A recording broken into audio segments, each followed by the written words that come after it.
400 hunters entered that forest on November 7th. One of them never came out. That's not a figure of speech. That's the documented count from the Clearwater County Hunting Unit in north-central Idaho. A specific forest, a specific day. The opening weekend of deer season. An estimated 400 licensed hunters spread across the ridgelines and timber and drainage bottoms of the Selway Bitterroot Unit. People in blaze orange visible from 100 yards. Camp smoke rising from a dozen sites.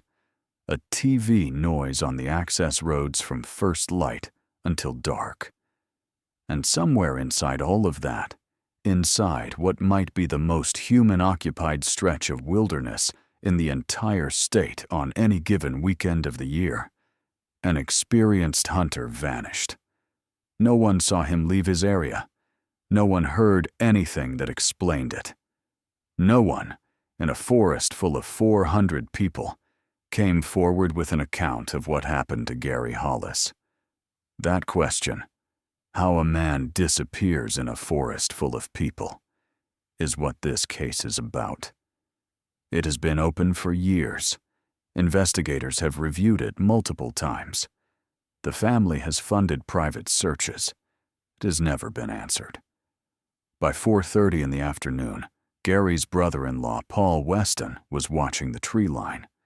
Gary had one rule. 30 minutes after last light, he was back in camp. Every year, every trip, without exception. Paul knew this.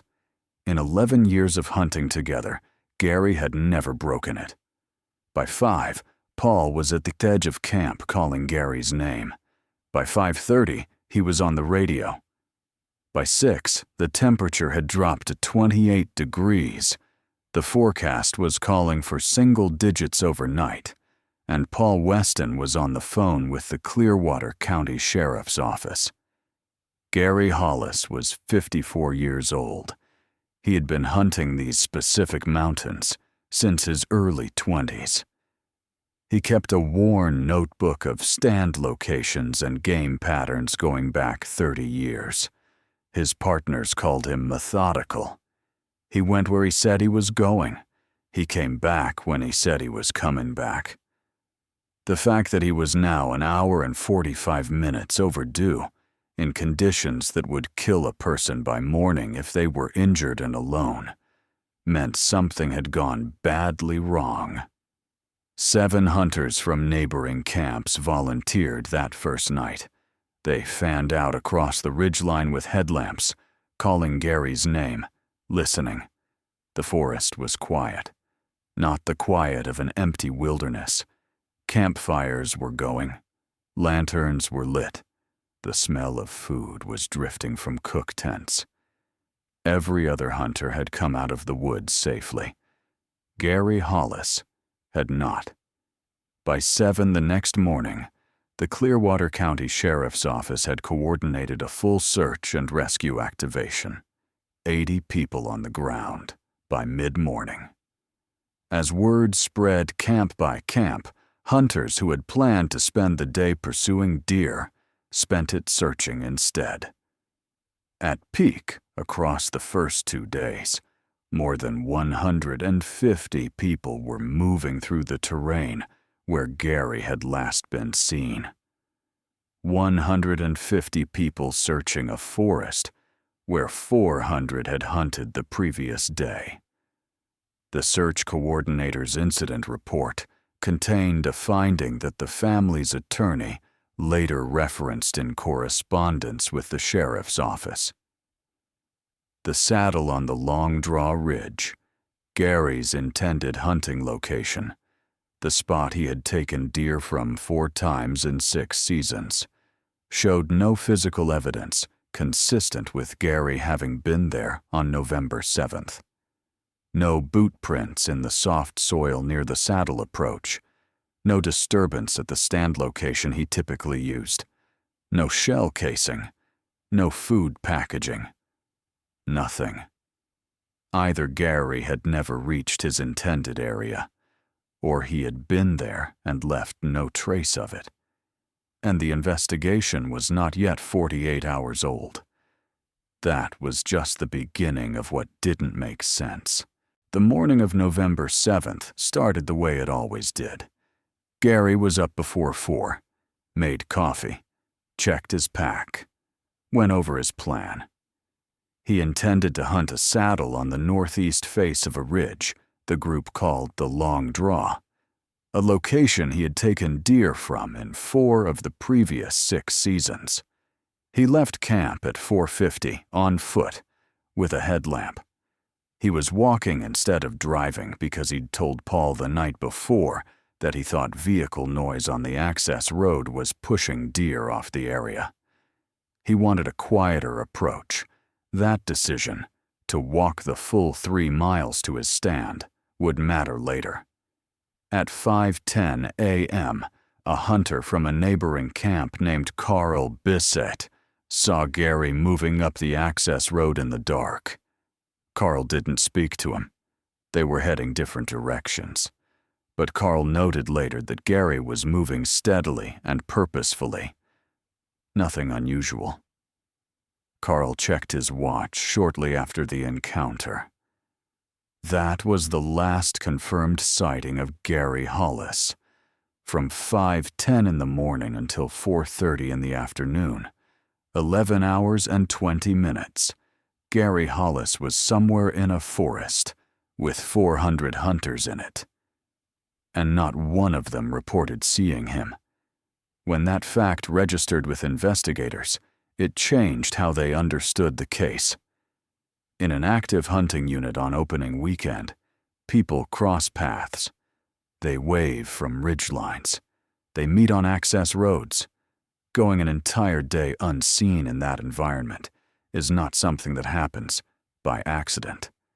Gary Hollis crossed no one's path after 5:10 a.m., or if he did, whoever saw him hasn't said so. That distinction matters, and investigators never resolved it. When Gary processed his vehicle on day 2, they found his cell phone in the cab. He'd left it behind, which wasn't unusual given the area's negligible cell coverage. But his emergency radio, the handheld unit he and Paul used to stay in contact, was not in the truck. Gary had taken it with him. It never transmitted. Paul had tried the radio throughout the day. At noon, at irregular intervals in the afternoon. No response. Not static. Not a broken signal. Nothing. A functioning radio in those mountains should have reached camp on at least some of those attempts from Gary's intended area. It didn't. Investigators logged it. They didn't have an explanation. But here is the detail about Gary's truck that received less attention than it probably deserved. Gary had walked that morning instead of driving, which meant his truck sat in camp all day. Any hunter traveling the access road could see it. Anyone who recognized Gary's truck would have known Gary was on foot in the woods. Investigators noted this as a potentially significant circumstance. They found no specific person to connect it to. It was logged as an unresolved observation in the case file. Some unresolved observations stay unresolved, but they don't stop being observations. There was one more detail connected to the truck that didn't surface until investigators conducted a second round of interviews in the 3rd week of the search. A hunter from a camp about a mile further up the access road, a man named Glenn Pritchard, who had been out before dawn on November 7th, told investigators that when he drove past Gary's camp at approximately 4:45 a.m., there was someone standing near Gary's truck. Not Gary. He described the figure as shorter, heavier, wearing dark clothing rather than camo or blaze orange. Glenn didn't stop. He assumed it was someone from the camp dealing with gear. He didn't think about it again until investigators reached out. When asked whether he could describe the person more specifically, Glenn said no. It was dark. His headlights swept past the truck for perhaps 2 seconds. He could not say whether the figure was male or female. He could not say what the figure was doing near the truck. Investigators interviewed everyone in Gary's camp. No one matched Glenn's description. No one recalled a visitor to the camp that morning before first light. Glenn Pritchard's account was logged in the case file. It was not corroborated by any other witness. It was not dismissed either. It remained what most details in this case remained. Unresolved. Now let's talk about the witnesses. This is where Gary Hollis's case becomes something that investigators struggled to make coherent, because the forest was full of people, and some of them saw things and heard things, and their accounts didn't fit together cleanly. 4 statements were specific enough to be taken seriously. They did not agree with each other.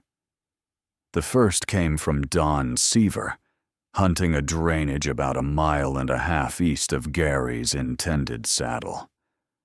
Sometime between 9 and 10 in the morning, he heard a single rifle shot from the direction of the Long Draw Ridge. 1 shot. No follow-up. No sound of movement after it. He thought nothing of it. 1 shot is routine during deer season. But the direction was right. And when Gary's rifle was eventually recovered, 5 days into the search, it had been fired once. Whether Don Seaver heard Gary's shot has never been confirmed or ruled out. But here is where the witness timeline starts to create problems of its own. Don estimated the shot between 9 and 10 in the morning. Raymond Ott, sitting in his ground blind 1 mile northeast of the Long Draw saddle, heard his unidentifiable sound at approximately 11 a.m. If Gary fired at 9 or 10, and if Gary was in the vicinity of the Long Draw Ridge at that time, then there's a gap of at least an hour, possibly 2, between Don's shot and Raymond's sound. What was Gary doing in that hour? The terrain between Don's position and Raymond's blind is not impassable. A person moving at a moderate pace could cover it, but they would likely have been visible to other hunters along the way. No other hunters reported seeing anyone in that corridor during that window. An hour of movement through occupied terrain. No witnesses. And then a sound that a 30-year hunting veteran could not categorize, coming from the Long Draw Ridge. The timeline is not impossible, but it is not clean. And investigators spent considerable time trying to establish whether those 3 pieces, Don's shot, the travel gap, Raymond's sound, represented one person's movements or 3 unrelated observations from a busy forest on opening weekend. They could not determine which it was. The second account came from Rhonda Ecker, hunting with her husband about 2 miles north of the Long Draw saddle. At approximately 12:40 p.m., she checked her watch. She saw a man in blaze orange moving through the timber below her position. He was moving fast, faster than a hunting pace, heading downhill toward the valley drainage. She assumed he'd made a shot and was going to check on an animal. She didn't think about it again until investigators came around. When shown a photograph of Gary, she said the distance was too great to identify the face. But the build was consistent. The movement was consistent. The direction was not. The valley drainage was in the opposite direction from camp. If that was Gary at 12:40 p.m., he was more than 7 hours into the day. He had covered at least 2 miles from his intended stand area, and he was moving away from where he needed to be. The third account came from Mike Caruso, positioned about 3/4 of a mile south of Rhonda. Around 2 p.m., he heard someone moving through dense brush to his east. Hard, crashing movement, the kind that comes from a person not trying to be quiet. It lasted maybe 30 seconds, then stopped. He didn't see anyone. He assumed it was a hunter pushing to a new location. Now here is the detail that investigators flagged when they mapped all 4 witness accounts together. Rhonda saw a figure moving toward the drainage at 12:40 p.m. Mike heard brush movement to the east at 2 p.m. The locations, when plotted on a map, were consistent with a person traveling east through the drainage between those 2 times. They were also consistent with someone other than Gary entirely. The timing could fit, or it couldn't. Investigators could not confirm the connection, but there is a gap between Rhonda's sighting and Mike's. 80 minutes of unaccounted movement through terrain where nobody reported seeing anything. 80 minutes in a forest with 400 people. 80 minutes of silence. The 4th account was the one investigators found hardest to categorize. Raymond Ott, 61 years old, had been sitting in a ground blind about a mile northeast of the Long Draw Saddle since before first light. Patient, still, experienced, the kind of hunter who pays attention to what the forest is telling him. Around 11 a.m. he heard something. Not a shot, not an animal, not another hunter. He told investigators it was a sound he had never heard in the woods before, and that he could not specifically identify it. It lasted about 10 seconds. It came from the direction of the Long Draw Ridge. He sat still. He listened. It didn't repeat. When investigators pressed him to describe it more precisely, Raymond paused for a long time. He said, "I can tell you what it wasn't. It wasn't a shot. It wasn't a bugle. It wasn't a vehicle. It wasn't any animal I've heard in 30 years of hunting. Beyond that, I can't tell you what it was."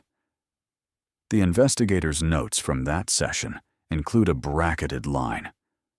Witness appeared credible. No indication of fabrication.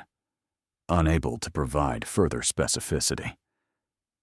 What Raymond Ott heard at 11 a.m. on November 7th has never been identified. Search dogs arrived on day 2. By then, more than 24 hours had passed since Gary's last sighting. Overnight temperatures had dropped to 9 degrees. The dogs confirmed scent at camp and tracked it north along the access road, Gary's route, for roughly a mile and a half. Then the trail diverged. Instead of continuing toward the Long Draw Saddle, the dogs turned east, into rougher terrain, into a section of the mountain Gary had never mentioned, and that, according to Paul and the rest of the hunting party, Gary had never expressed any interest in hunting. Handlers ran the track twice, both times east. The scent trail continued east for roughly another mile before it ended, on dry ground, in open timber. No water crossing, no road, no terrain feature that would explain the stop. The dogs couldn't continue past that point. The handlers worked them in expanding arcs, no trail leaving the endpoint in any direction. At this point, 2 things were now established that had no easy explanation. Gary had moved east, away from his stated plan, into terrain he'd never mentioned, at some point after leaving camp. And the scent trail of that eastward movement ended cleanly in open timber, with no sign of where he went next. The handler's assessment noted something additional that is worth understanding. Because this was opening weekend, with hundreds of hunters in the area, the terrain the dogs were working through had already been traveled by multiple people over the preceding days of the season. Cross-contamination of scent in heavily used areas is a real and documented problem in search dog work. It creates noise in the tracking picture. The handlers were aware of this. They adjusted their methodology accordingly, working the dogs slower, confirming the trail more carefully. But it meant that the end point could not be established with the same confidence as it would be in a genuinely remote area where Gary's scent was the only human scent present. The end point was where the dogs stopped. Whether the actual end point of Gary's travel was there, or somewhat further in a direction the dogs could not confidently distinguish from other human scent, was an uncertainty the handlers were careful to note. In a forest full of hunters, even the search tools are harder to trust. That observation was in the handler's report. It appeared in the cold case review. It has no resolution. Day 3 produced the first physical evidence. A volunteer searcher in the eastern drainage found Gary's day pack wedged against a deadfall, 2.5 miles from camp. The pack was intact, unzipped, one shoulder strap partially extended, as if it had been slipped off rather than dropped. Inside, water bottle with water still in it. First aid kit, an unopened energy bar, his topographic map of the hunting unit, folded to the long draw section. No radio, no knife, no rifle, no blood, no tears, no damage. The pack had been placed, not dropped, not thrown.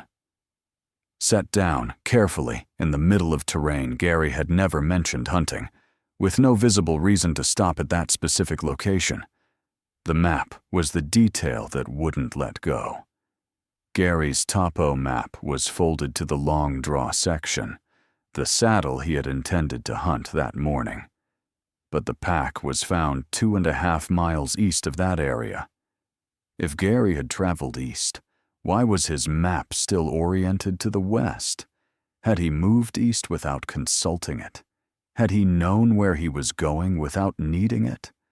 Or had something happened so quickly that he never had a chance to reorient? Those questions were still unanswered when the dogs, working later that afternoon, picked up scent again 3/4 mile east of the pack. The trail ran 2, maybe 300 yards before stopping, at the edge of a small creek, running cold and fast, knee-deep in most sections. The scent did not continue on the far bank. The opposite bank was searched on foot. No boot prints in the mud, no sign anyone had exited the water. Whether Gary crossed the creek and left no recoverable trace on the far side, or whether he stopped at the creek's edge, that could not be determined.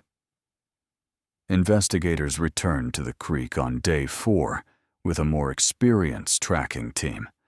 They walked both banks for a 1/4 mile in each direction, looking for any exit point, a muddy section where boot prints might have been preserved, a disturbed bank where someone had pulled themselves up out of the water.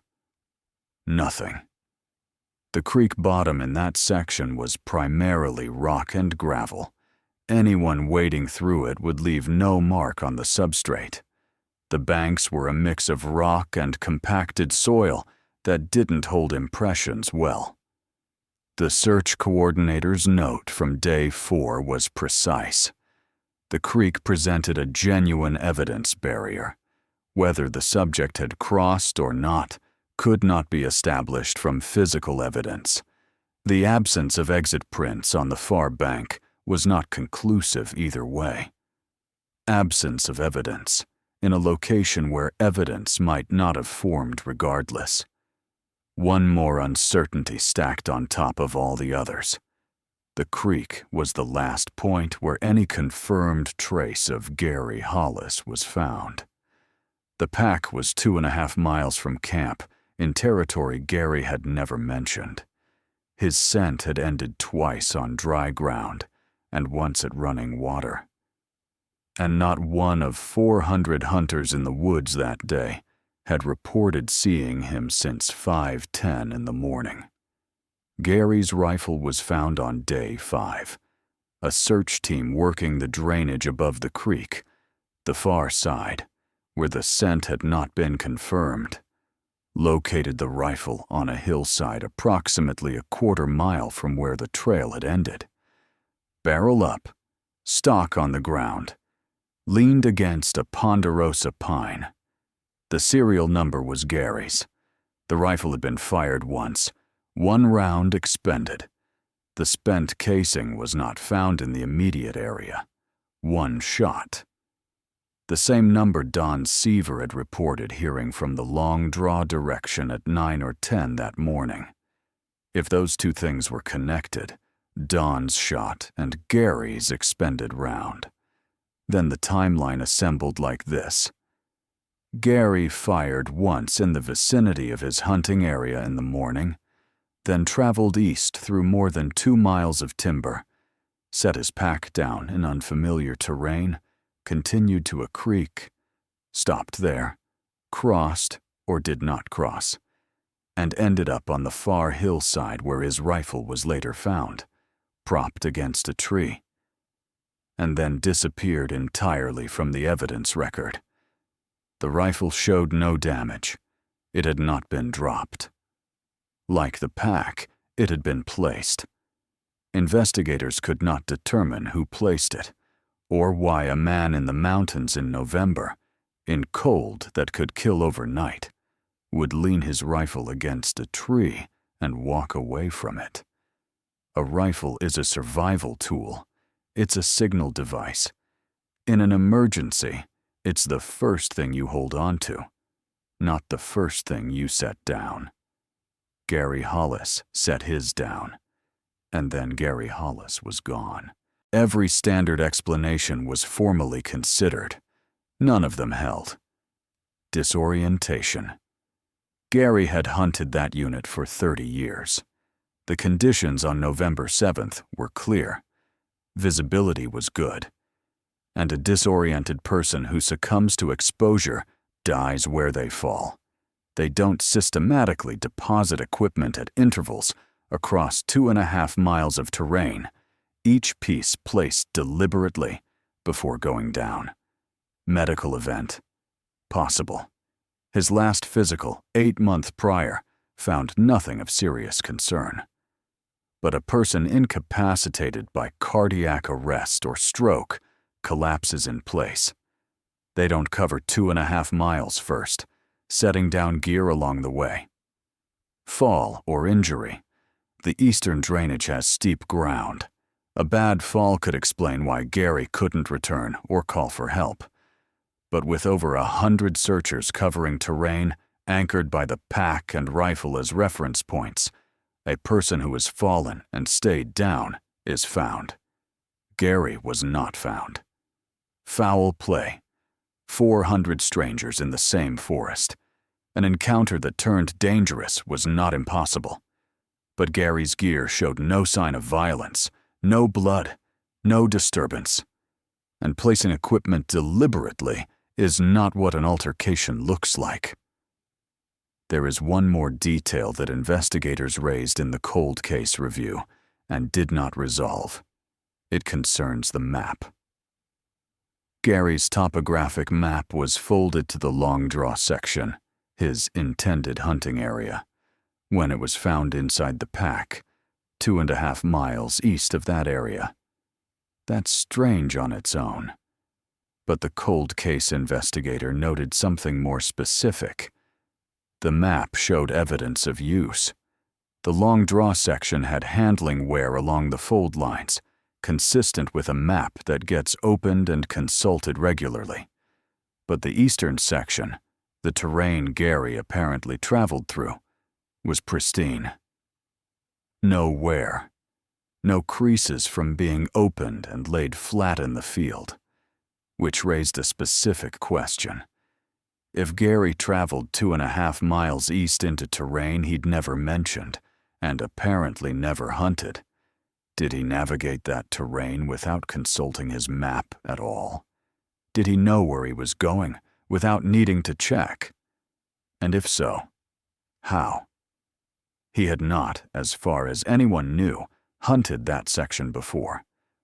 Paul and the other members of the hunting party confirmed this.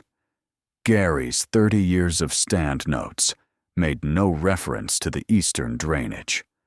A man navigating 2 miles of unfamiliar mountain terrain in a direction he'd never mentioned without opening his map. The cold case investigator flagged this as significant. He offered no explanation for it. What investigators were left with, after all 4 theories failed, was this: a man who made deliberate decisions over the course of a full day, who walked east instead of north, who set his pack down in the middle of nowhere and kept moving, who fired his rifle once at an unknown target, who stopped at a creek, whose rifle was found leaned against a tree on the far hillside, who was never found. The cold case review used one sentence to close its assessment. The cause and circumstances of Gary Hollis's disappearance remain undetermined. Gary Hollis is not the only hunter this has happened to. In November of 2001, a 32-year-old hunter named Stephen Kubacki disappeared from a crowded deer hunting zone in Michigan's Upper Peninsula during opening week, one of the highest hunter density events in North America. He separated from his group in the morning and was never seen again. A 5-day search of heavily occupied terrain found nothing. Multiple hunters had been in the vicinity of his last known area throughout the day. None reported seeing him after the morning separation. Another forest full of people. Another experienced hunter. Another complete absence from the evidence record. In October of 2009, Frank Elmore, 47, disappeared from a hunting unit in western Montana. He was an archery elk hunter, experienced in that specific range. Other camps were within a mile of his vehicle when he left at first light and did not return. Search dogs tracked Frank's scent to a creek drainage and stopped there. The opposite bank was searched on foot. No sign of exit. His hunting pack was found the following day, approximately a mile from where the scent trail had ended, set against a tree trunk. One strap extended, as if it had been slipped off rather than dropped. Sound familiar? Investigators noted the condition of Frank's pack in the same language they would use for Gary's, deliberate rather than discarded. Frank Elmore has never been found. His pack is in evidence in a Montana County Sheriff's evidence room. Gary's pack is in evidence in Idaho. 2 packs, 2 states, 2 hunters, both described by investigators as having been set down with intention. Both found in terrain the subject had moved into away from their stated hunting area. Both cases unresolved. The similarity is either a meaningful pattern or a coincidence. Investigators in both cases were careful not to overstate the connection, but they noted it. What the connection does not provide is an explanation.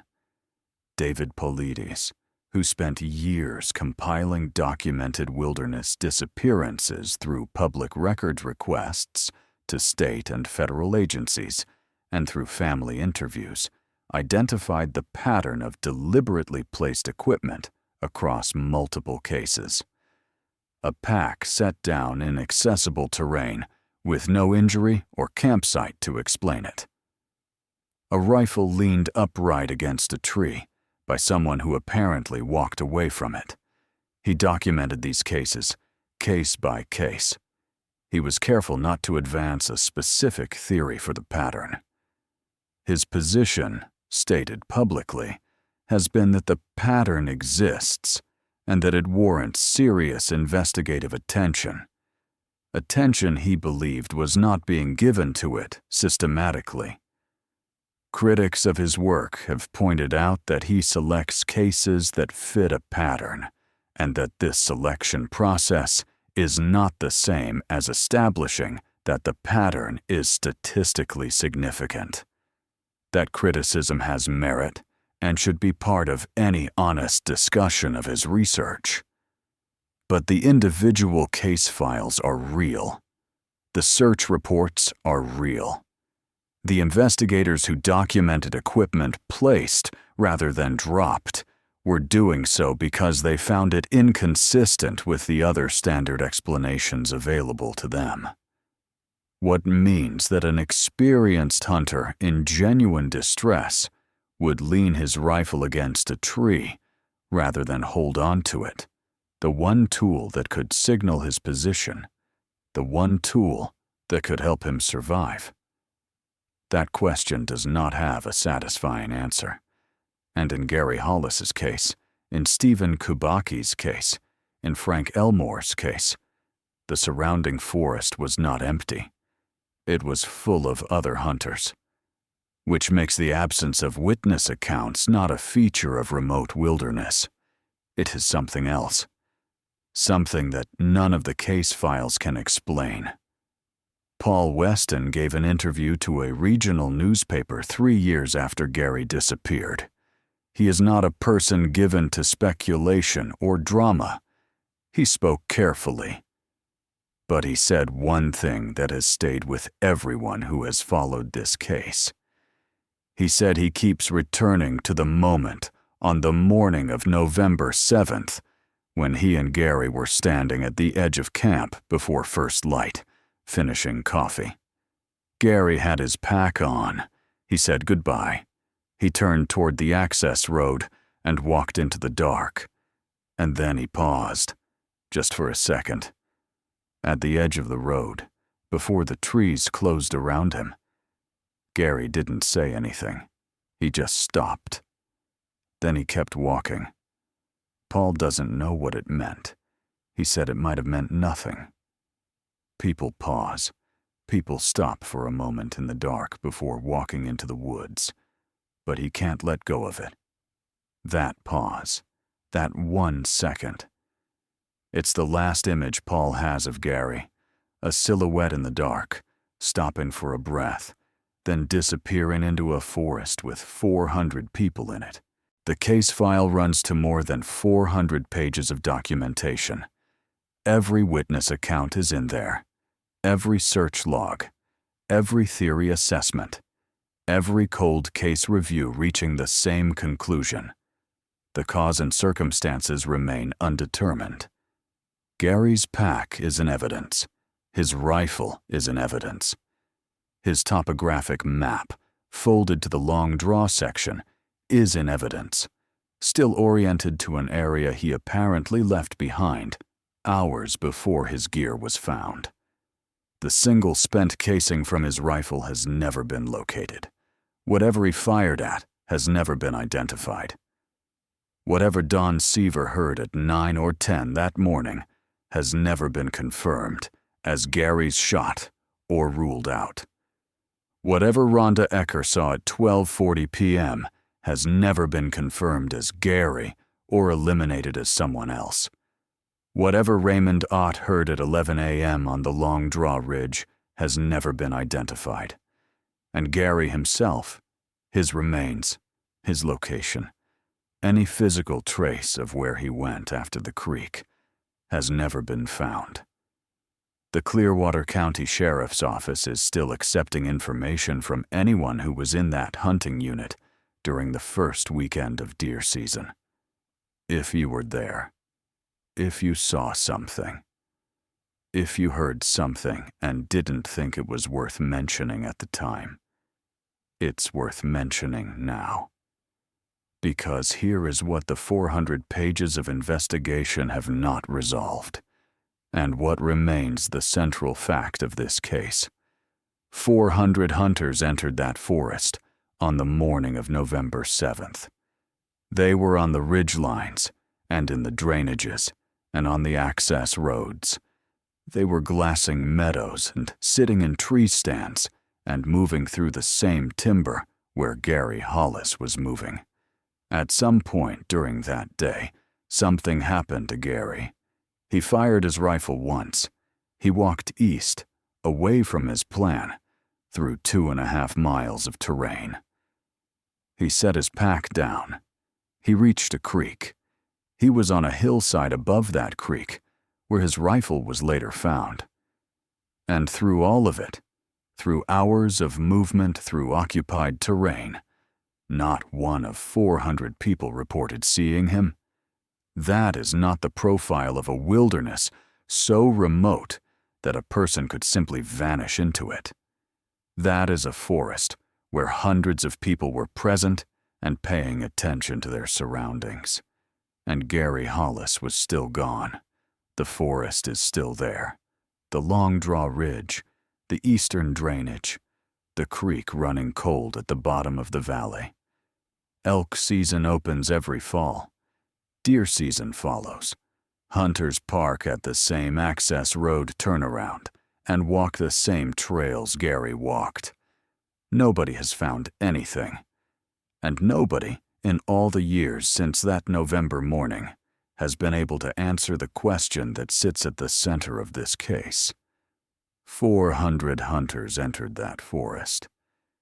How did one of them vanish without a single witness to what happened?